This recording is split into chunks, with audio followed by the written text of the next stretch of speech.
Good day, everybody. I hope you're having a good one. It's Tuesday, and this is our tip for today, or really more just an education I wanted to share with you. This is Tracy Brown, your somatic nutrition dietitian, and we are going to talk about somatic work. And they're all through August. We're going to be talking about that as it approaches the release of my somatic nutrition counseling skills I'm calling it for embodied recovery. And I'm going to talk about all of that here in a second, why I'm calling it that, why it's important. And I do want to answer the question I've got a couple times just to get that one off the plate so I don't forget about it. Briefly, what somatic is of the body. And the truth is that a lot of our clients' experiences are in the body. It's not just in their mind that they're feeling these emotions, these sensations. And those are barriers to eating more food. Those are barriers to not binging. And those are barriers to accurate hunger and fullness work and to trusting it, which is the reason we're going to do this. So a lot of the things that I work with are nonverbal, and or what people say about their food is really saying about how their system is organized, like how much regulation they have, what they feel entitled to have, if they feel even entitled to be here, those kind of things on this planet. It's intense, but it's really helpful to understand that and to be able to bring a lot of comfort to our clients. So anyway, I had somebody asking about, because trauma work trauma uncoupling has to be done by a really good trauma therapist. That's just how it is. But us as dietitians can do so much to help these clients who are really suffering and a lot of pain. They've been in all kinds of treatment. They've tried all kinds of things, and they don't understand why they can't be like other people who are recovered and just move on. And we want to provide them hope and education that can give them hope. So what I want to start with is recognizing that, you're going to bump up against people's somatic memory, which we talk about a lot in the course. You're going to bump up against their either attachment issues, their trauma, their sensory processing issues, if they have those. We're going to bump up against those every day, every session. But a lot of it, it's like, you're building relationships. So it's not like a total inhibitor to making progress with the food. Building compassionate, safe relationship with somebody is part of the treatment. So it's not just the hurry up and get the food facts in and hurry up and get all the principles in. It's like that relationship is what heals. So when you can slow things down. So right there, that's somatic work. Just you're doing it on a relational level. It's not from the neck up.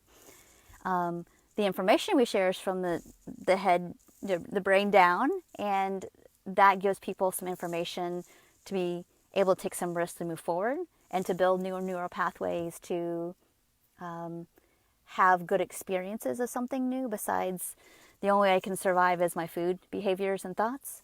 And so that is healing and helpful to the trauma work as well. But what you're going to find is that a lot of times you're going to bump up against some somatic memory when you're trying to do hunger and fullness work. And here's an example. And here's an example of a way of which, here's the line that I know I don't cross just because I don't have the skill level. Or if I do, which honestly, because I've been trained by so many therapists for so many years, like I can do some that work, but I don't, just because it's not in my licensed scope of practice. But I know how to do it. But I certainly quickly refer that to the therapist. But anyway, so here's an example of like how we can do the somatic work without crossing the line and causing harm or just doing something that's not in our scope. So a real quick example, short example, I have a client who really struggles with fullness, and there's a lot of reasons why, so I don't want to go into all the details about that just because I don't want to say too much online about client, but there's a lot of reasons why fullness feels really difficult. And all I have this person do is just identify that fullness is there. And they're very good. They're very good at recognizing that there's a difference. Like they can say like, oh, I'm at a 5. Like basically that means I'm just not hungry anymore. And they have a really hard time not being overactivated in their nervous system going past that. that's a trauma issue. It's not because you're doing something wrong. And so you want to recognize that, like, you know what, it seems like it's really difficult to push past that. I know it's so frustrating for you because you also want to get enough food in to last you, 3 to 4 hours so you can go do some stuff and not constantly have to be worrying about food.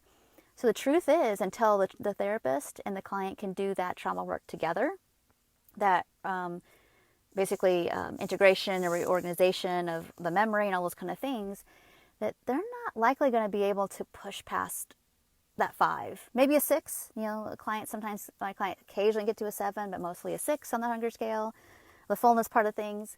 And so we have to work with a lot of regulation still, a lot of like naming the difference, the interoceptive difference between like, this is a 5. That means just I'm not hungry versus she's not full of food. What are they full of? And they like, I don't know.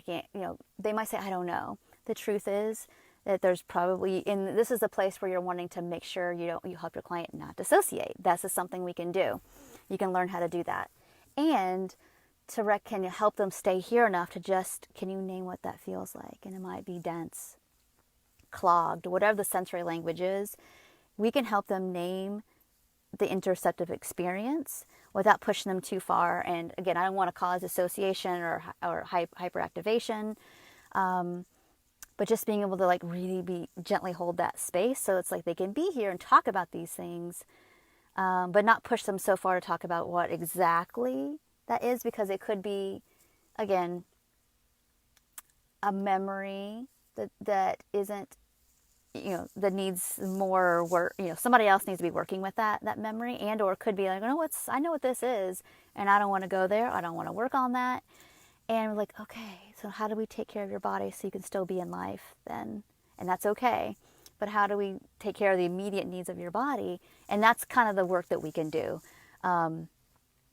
And all of what I described, and now that might be like half your session, which is great because you are helping them build some capacity just to be able to be in the presence of something that's really uncomfortable, in safe company, and in current time, which are the somatic things that we can do as well. So I hope this quick little video is helpful about like, here's an example of somatic work that dietitians can do without going over the scope of practice. There's so much more we can be doing. We're going to talk about that in the 12 weeks of the trauma integrated somatic nutrition counseling, which is coming September 4th. But just want to give some little tidbits little bits here or there over this next month so you can like get your questions answered, whether you decide to do the training or not, just because so you can know like what's out there, what's available, why it's so powerful, why if you're working with people with complex trauma, attachment issues, sensory processing, people who've just been in treatment, talk therapy, or even talk nutrition therapy for a long time, and they're frustrated, they maybe haven't made the progress they'd like.